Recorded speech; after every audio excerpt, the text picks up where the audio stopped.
In the same way that your local chip shop can't be compared to the scale of McDonald's, and the bus stop around the corner is in a slightly different league to LAX, no other train station lives up to the ludicrous size of Chongqing East. China's new high-speed rail hub is absolutely enormous. It's spread across 1.22 million square meters. That's 6 times bigger than Grand Central in New York, nearly 15 times larger than Europe's grandest train station, Leipzig Hauptbahnhof, and close to 3 times the size of Nagoya Station in Japan, once recognized as the world's largest train hub. Now, if train stations aren't your scale parameter of choice, then just know that Chongqing East covers a space vaster than 170 football pitches and more than 2 Vatican cities. And I know, as states go, the Vatican City isn't exactly huge, but we're talking about a train station here. Now, the significance of this transport hub reaches far beyond its staggering dimensions. You see, this might just be the most important step in China's infrastructure evolution so far.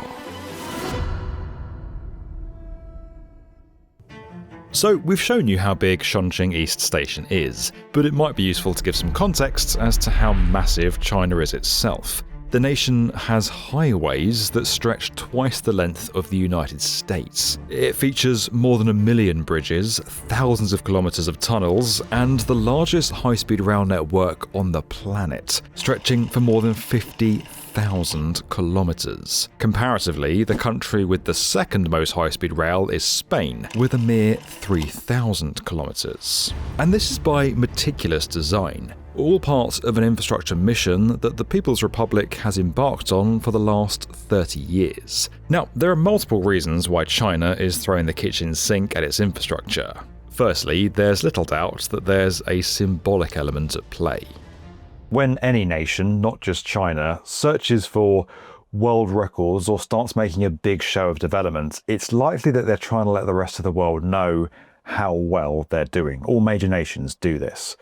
The most recent example of that with China is probably the massive Belt and Road Initiative. Since 2013, China's been investing billions to recreate the Silk Road trade routes of the past. The idea is to foster relationships and economic ties between countries along the route, although some in the West have debated whether China is looking to exert influence as a nice side benefit.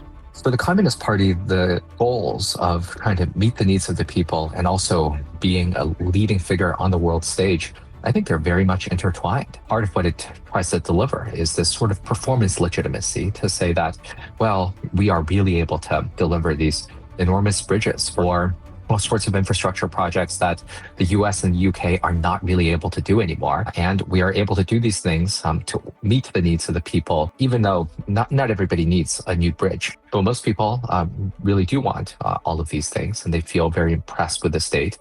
The country's infrastructure boom is about a lot more than just putting on a show. There's wide-scale disparity between the east and west of this nation, with the west of China historically being less developed and significantly poorer. In response, China's launched its very own War on Poverty.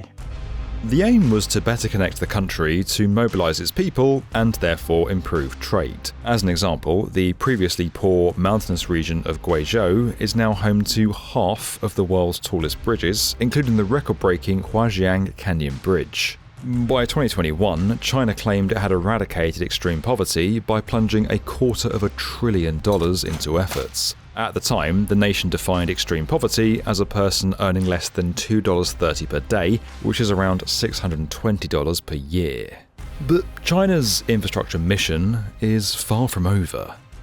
China is a country I call the engineering state because at various points in the recent past, the entirety of the senior leadership was made up of engineers. This is one of the inheritances that modern China has received from the Soviet Union. They sort of treat everything as a civil engineering exercise. So part of why China has built so many roads, bridges, dams, nuclear, coal, wind, solar, as well as especially homes, is that the engineers really want to just build a lot of stuff. In short, this is what present-day China does. And there's a few reasons why Chongqing is finding itself home to the country's latest mega-project. It's one of 4 direct-administered municipalities in the country, and its southwestern, near-central position has placed it in the midst of a development surge. Chongqing's GDP has been growing faster than the likes of Beijing, with its core urban population now standing at around 10 million people. Amazingly, that's a quadrupling of the population in the last 30 years, which, when you consider that China's population overall is actually declining, is pretty telling. Oh, and did I mention, this place is absolutely crazy. I have just arrived to the craziest city on Earth, and you probably have never even heard about it. They have trains floating on the river. Chongqing goes by a few nicknames: the River City, the Mountain City, or the more intriguing Cyberpunk City. Residents and visitors here joke that the area is built in 8D. Developed on the side of a mountain, this municipality's topography is nuts. And usually, if your carriage is heading towards a block of apartments, you'd think something horrible was happening. But not here. LayGTraveller Station cuts right through the centre of a housing block. Perfect for your work commutes, but maybe not so perfect for quiet nights in. As you continue your Chongqing tour, you'll find Raffles City down by the river, like China's answer to Marina Bay Sands. Over here is the deepest train station in the world, dropping to a depth of 116 meters. And this is the perfect example of what I was talking about earlier. It's the Kuixing building, and as you'll see, its rooftop plaza connects directly to street level. In short, this city really is something else. Now, because of its idealistic location, Chongqing has been earmarked as the centre of China's high-speed rail. And with well over 3 billion trips taken on the nation's high-speed rail network in 2024, this new station had to be huge. We're going to come on to the engineering and why it's physically so big in just a moment. But first, it's important to understand what it really takes to get a project this massive to the point where you're ready to put spades in the ground. Modern mega builds demand years of planning, input and coordination, often from experts that are spread right around the world in different time zones and working cultures. Even once you get through pre-construction and then get a building this big built, the job isn't over. Chongqing is more than just a rail station. It's intended as a central hub for an entire region. There's going to be retail units, restaurants, airlines, all kinds of different client relationships to manage and expectations to fulfill. Managing relationships can be an ongoing struggle for many businesses. But it doesn't have to be. The right CRM can be an active collaborator, taking on tedious work so your team can focus on what actually moves the business forward. That's what Attio, the AI CRM, can do for you. No more spending weeks setting up a platform that takes months to understand. Attio instantly syncs with your email and calendar, so every interaction is automatically captured from day dot. Unlike other platforms that kind of bolt on AI as a bit of an afterthought, Attio is built from the ground up with AI at its core, meaning that intelligence is really woven into how your data is structured, surfaced, and acted upon. Think about the last time things were moving faster than you could track. Multiple deals in motion and the context split between your inbox, your phone calls, and your head. Where did you start? Well, most people normally freeze, but Attio changes that. Built on universal context, a unified intelligence layer native to Attio, every moving part of your business is represented in a format that's immediately accessible, accurately indexed, and ready to work with. Within seconds, you can ask Attio to pull your entire outreach history for a specific client, surface things that might have otherwise gone unnoticed, and get a clear picture of what needs to happen next. The manual work of logging notes, updating records, and keeping the team aligned all happens behind the scenes. You can even plug any MCP client into Attio, so your agents always have the context they need to act. Whether you're running product-led growth or enterprise sales, Attio adapts exactly to how your business works. If you want a CRM that's built on years of deep technical work, then Attio is it. Every architectural decision within it, from how your data is structured to how it's surfaced across different tools, has been designed in a way so that when you're ready to move fast, nothing can block you. Attio is completely free to try out, so there's nothing to lose. You can click the link or scan the QR code on screen to try it out for yourself. Most of the time we never see behind the curtain on a project like Chongqing East. We don't see the amazing people who are working largely off-site to make sure a project goes to plan. But it's software like Attio that's built to represent and enable every moving part of a business that helps really give those teams the edge.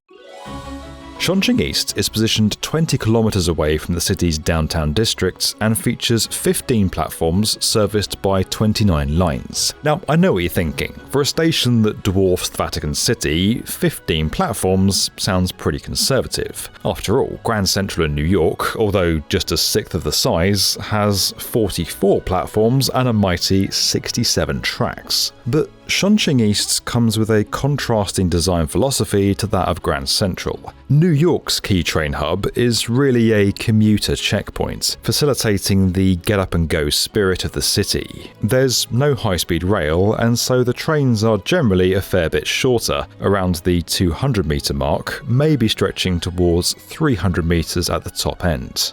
Chongqing East has a very different mission statement.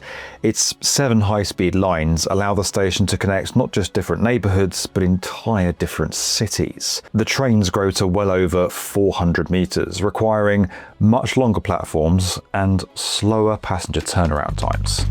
Which isn't to say commuters aren't welcome. The rapid 350 km/h trains might steal the show, but over its 8 floors, Chongqing East still operates conventional rail services, metro lines, buses, taxis, and even private parking. And it's all complete with shopping and a whole host of food amenities. You see, Chongqing East is the pilot for China's station-city integration method, transforming high-speed rail stations into huge multimodal hubs. The idea is to synchronize transport stops and in time fit them with hotels and full-on shopping centers. As an example of that strategy coming to life, if you're heading to Chongqing Jiangbei International, the city's key airport, you can check in for your flight at the train station on the way. You can even check your luggage in, depending on where you're traveling onto. Constructed literally on the side of a mountain, the design is inspired by the terrain, the river, and the nearby trees. So before any structural work could begin, crews had to create a level foundation by cutting into the landscape to clear the soil. Deep piles followed, drilled into the ground to stabilize those foundations. The first 5 levels of the building were constructed at the start, followed by the 3 upper levels, all supported by reinforced concrete frames for the structural base. It's reported that a mind-blowing 2 million cubic meters of concrete and some 366,000 tons of steel were needed to make this station happen. To put that into perspective, it's more than double the amount of concrete used for Mossy Rock, one of the tallest dams in the US. We really are talking about crazy amounts of material here for a train station. But despite the fact this thing was built on the side of a mountain, the most challenging part of the process was probably the roof due to its size and scale. This thing is absolutely enormous, covering an area of 120,000 square meters and weighing in at 16,500 tons. It sits like a curved canopy, covering the structure down below with these large-span steel tube trusses, and it's supported by giant 41-meter-tall columns shaped like huangjia trees, the city tree of Chongqing. They're covered in 1,200 stainless steel scales about 3 millimeters thick. The idea is that the smaller the scale, the easier it is to manipulate around the curves of the columns. A massive glass curtain wall then floods the station with light to create a really nice natural aesthetic. Now, all of this is constructed in scorching temperatures that regularly climb to more than 40 degrees Celsius. Cooling pipes were used to help prevent the concrete from cracking. But for the workers, a more novel solution was needed. Calling all Autobots! Calling all Autobots! Yep, we're talking robots, and lots of them. Everything from laser-guided bots to level the sites, to glass installation droids, and there were even tile-laying robots. All of that was overseen by yet more robots described as Sentinels. They were fitted with AI vision. If you weren't wearing your hard hat or vehicles were in the wrong place, the Sentinels would step in. Apparently, China's robot army tripled average work efficiency, halved labour costs, and limited safety incidents by 90%. We might just be looking at the future of construction here. The scale of Chongqing East Station and the speed at which it was completed is no surprise. The whole thing took just 38 months. China is so used to setting engineering records these days that they must be finding it a bit mundane. The highest bridge in the world, sure. The biggest dam, easy. The largest high-speed rail network on the planet, done that. Building a 10-story building in less than 29 hours, easy. The world's deepest station, yeah, what of it? I could go on, but the real question is, why?